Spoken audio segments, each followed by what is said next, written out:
उस 30 अप्रैल के तीसरे पहर 3:30 बजे 2 ही दिन पहले हिटलर की पत्नी बनी 45 साल की एवा ब्राउन ने बंकर में हिटलर के दफ्तर वाले कमरे में संख्या जहर निगल लिया।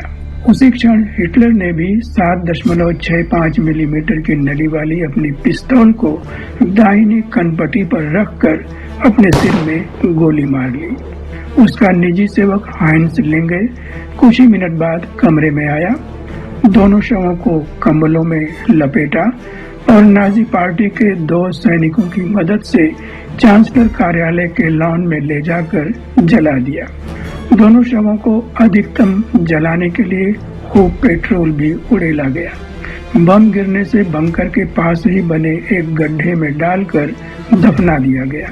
रूसी सैनिक जब वहां पहुंचे तो उन्हें हिटलर के बदले यही सब मिला। हिटलर के जो भी कर्मचारी व सहयोगी उसके मरने के समय तक चले नहीं गए थे, वे बंकर के रसोई घर में जमा हुए। उनके बीच 25 साल की कॉन्स्टेंसे भी थी। रो रही थी, कह रही थी कि हिटलर ने उससे शाम के खाने के लिए मसले हुए आलू के साथ अंडे की भुर्जी बनाने के लिए कहा था। उसकी समझ में नहीं आ रहा था कि अब क्या करे। बंकर में बच रहे लोगों ने तय किया कि अब वे बाहर जाएंगे। कॉन्स्टेंसे भी उनके साथ बाहर निकली। कुछ देर बाद उसे कुछ रूसी सैनिकों के साथ बर्लिन की भूमिगत रेल की एक सुरंग में जाते देखा गया। यही उसकी अंतिम झलक थी। उसे फिर कभी कहीं किसी ने नहीं देखा। हिटलर की आत्महत्या के कुछ ही घंटे बाद उसके प्रचार मंत्री योसेफ गोेबल्स ने भी अपने 3 बच्चों और पत्नी के साथ आत्महत्या कर ली थी।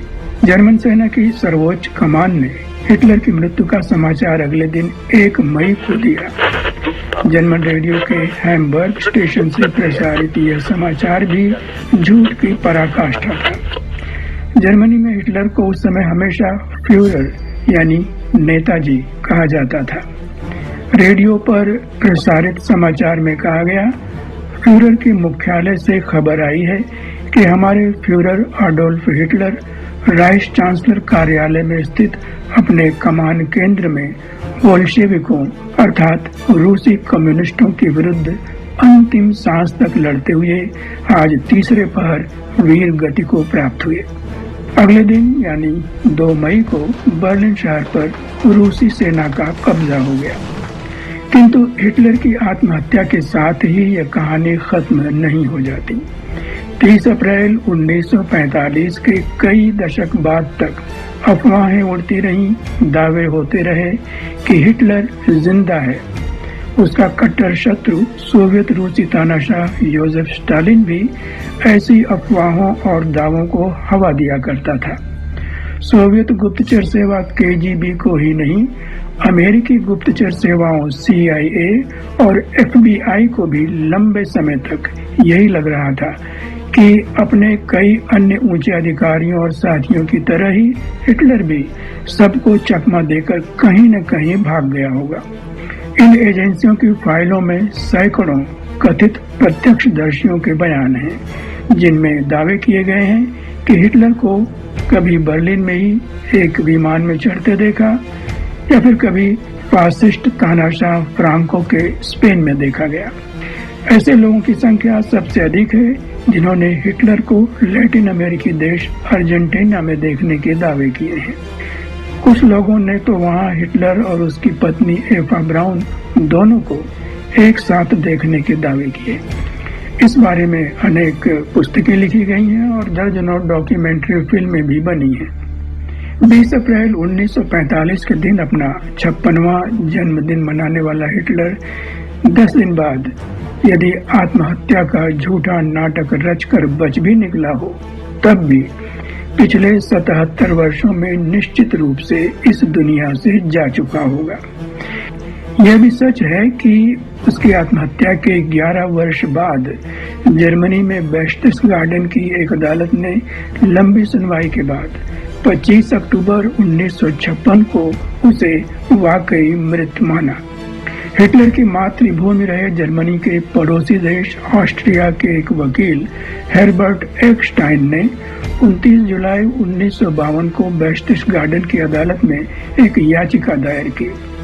वह हिटलर को मृत घोषित करवाना चाहता था ताकि ऑस्ट्रिया में जब्त उसकी संपत्तियों से जुड़े विवादों का निपटारा हो सके। मुख्य विवाद एक डच कलाकार की एक पेंटिंग को लेकर था।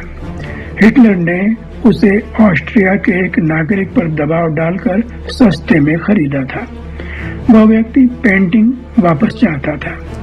हिटलर के निजी सेवक हाइंस लिंगर और एडजुटेंट ओटो गुन्शे जैसे कई जीवित लोगों के बयान सुनने के बाद अदालत ने हिटलर को मृत घोषित किया। इसके बाद भी अटकलों और अफवाहों का बाजार ठंडा नहीं पड़ रहा था।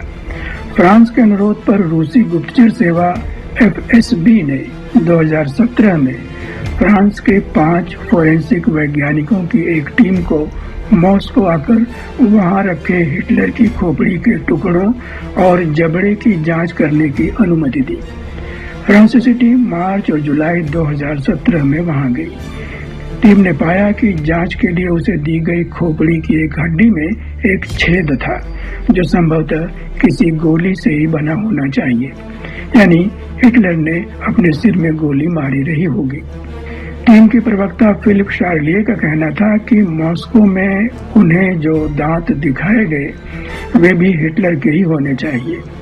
इन दांतों का मिलान उन्होंने हिटलर की मृत्यु से पहले के उसके सिर के एक्सरे चित्रों से किया और पाया कि दोनों में कोई विसंगति या कोई अंतर नहीं है। हिटलर के दांत बहुत अच्छे नहीं थे, कुछ नकली दांत भी थे। दांत उसके मांसाहारी नहीं बल्कि शाकाहारी होने की पुष्टि करते थे।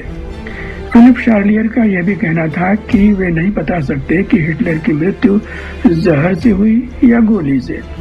सारी संभावना यही लगती है कि उसने दोनों का उपयोग किया। गोली किसी दांत से टकराने के संकेत नहीं मिले। इसका अर्थ यह था कि गोली मुंह में नहीं बल्कि सिर या गर्दन की तरफ से दागी गई थी। नकली दांतों पर नीले रंग का एक निक्षेप मिला जो हो सकता है कि संख्या और नकली दांतों की धातु के बीच रासायनिक क्रिया से बना रहा हो। फ्रांसीसी टीम की यह खोज European journal of internal medicine में प्रकाशित हुई। फिलिप शार्लियर ने हिटलर के बारे में अफवाहों और अटकलों की चुटकी लेते हुए कहा, वह किसी पनडुब्बी से अर्जेंटीना नहीं भागा था, उत्तरी ध्रुव पर के किसी गुप्त अड्डे पर भी नहीं था और न ही चंद्रमा के अंधेरे हिस्से में रह रहा था। 8 दशक पूर्व हिटलर ने ताव में आकर सोवियत रूस पर आक्रमण किया था और अंततः ऐसा हारा कि आत्महत्या करनी पड़ी। इस समय रूस ने ताव में आकर यूक्रेन पर आक्रमण कर रखा है और तीसरे विश्व युद्ध का भी भय दिखा रहा है। देखना है इस बार का ईश्वरीय न्याय कैसा होगा।